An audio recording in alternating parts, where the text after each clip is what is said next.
So meron tayo ditong balon-balunan, tenga, tumbong, isaw baboy, Betamax, isaw manok, pitcho, inihaw na liempo, pork barbecue.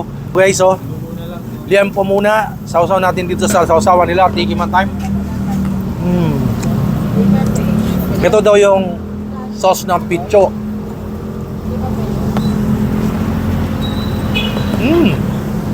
Sarap, ang lambot, juicy.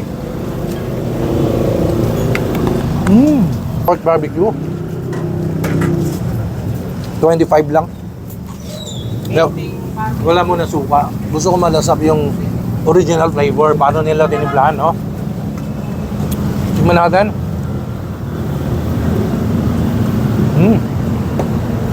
Super lambot.